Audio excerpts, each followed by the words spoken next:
नमस्कार मित्रांनो, आपल्या चॅनलमध्ये तुमचं मनापासून स्वागत आहे। आपण आज स्त्रीरोगशास्त्रामधील खूप इम्पॉर्टंट असा टॉपिक पाहणार आहोत। त्या टॉपिकचं नाव आहे ॲनिमिया।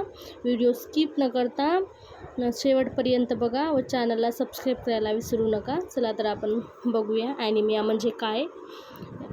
शरीरात हिमोग्लोबिनचे प्रमाण कमी होणे किंवा लाल रक्तपेशीची संख्या कमी होणे म्हणजेच ॲनिमिया। शरीरामध्ये हिमोग्लोबिनचे प्रमाण म्हणजे लाल रक्तपेशीची संख्या कमी होणे। आणि गर्भावस्थेत एचबीचे प्रमाण सामान्य किती नॉर्मल आहे 11 GDL किंवा त्यापेक्षा जास्त किंवा कमी 11 पेक्षा कमी म्हणजे ॲनिमिया असतो।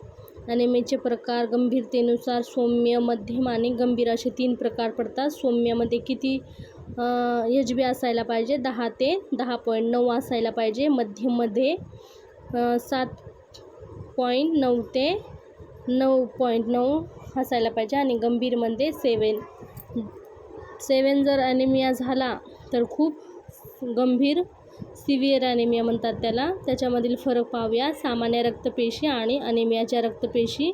जास्त ॲनिमिया झाला असेल तर लाल रक्तपेशी या जास्त चपट्या आकाराच्या होतात। त्याच्यासाठी आपण त्याचे कारणे पाहूया कशामुळे होऊ शकतो।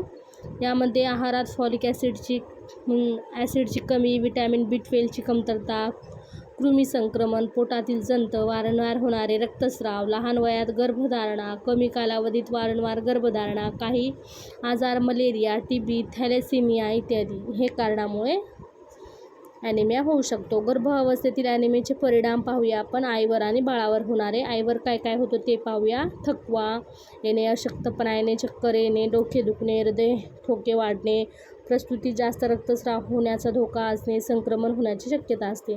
आता आपण बाळामध्ये पाहूया काय काय त्याचे विपरीत परिणाम होतात। बाळाचे वजन कमी होणे, अकाली प्रसूती होणे, गर्भातील वाढ कमी होणे, बाळ मृत्यू होण्याचे धोका वाढणे।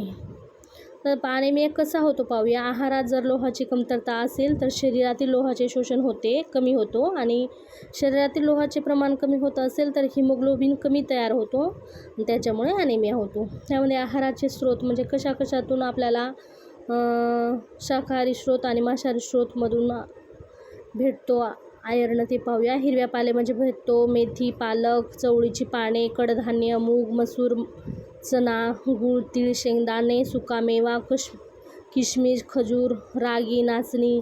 आणि मांसाहारीमध्ये अंडी, मांस, चिकन, मटण, यकृत याच्यामध्ये। आणि प्रतिबंध उपाय काय काय करणं आपण त्याच्यासाठी संतुलित आहार घेणे, आयर्न फॉलिक ॲसिडच्या गोळ्या नियमित घ्याव्यात, कृमीनाशक गोळी, पुरेशी झोप व विश्रांती घ्यावी, स्वच्छतेची काळजी घ्यावी, नियमित तपासणी करावी। लक्षात ठेवा, ॲनिमिया मुक्त आई तरच निरोगी बाळाची गॅरंटी। चला तर मित्रांनो, तुमच्यासाठी टीप पण आहे। लोहाचे शोषण वाढण्यासाठी विटॅमिन C युक्त पदार्थ घ्यावेत। लिंबू, संत्री, आवळा, टोमॅटो। व्हिडिओ आवडला असेल तर व्हिडिओला लाईक करा, शेअर करा।